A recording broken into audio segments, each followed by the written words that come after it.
అయితే ఈ యొక్క మన కుబేరుల వారు ఒక యక్షిణికి చెప్తారు. ప్రతిరోజు ఆయన శివార్చన చెయ్యాలి. ఈ శివార్చన చేసేటప్పుడు ఆ పుష్పాలు తీసుకువచ్చి శివుడికి ఒక్కొక్క నామం చెప్పుకుంటూ ఒక్కొక్క పుష్పం పెట్టేవాడు. కమల పుష్పాలు. ఈ కమల పుష్పాల ఆకులతోని ఇంకొన్ని ఉంటాయి, అవన్నీ కలిపి కుబేర కుంకుమ తయారు చేసేవాడు అన్నట్టు.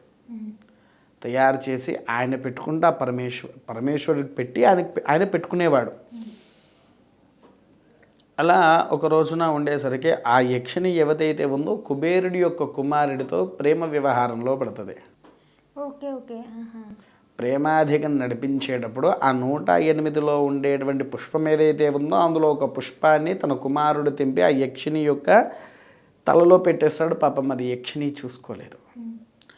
పాపం ఆమె విధానంలో అన్నీ కోసేసింది, తీసుకుపోయింది, అక్కడ పెట్టేసింది. పెట్టేసిన తర్వాత ఆయన కూడా లెక్క పెట్టుకోడు పుష్పాలు ఎన్ని వచ్చాయని. ఒక్కొక్క నామం చెప్పుకుంటూ ఇలా ఒక్కొక్క పుష్పం, ఓం శివాయ నమః, శంభవే నమః, పినాకినే నమః, శశిశేఖరాయ నమః అని ఒక్కొక్క నామం చెప్పుకుంటూ ఒక్కొక్క పుష్పము పరమేశ్వరుడి దగ్గర పెట్టేటువంటి వాడు.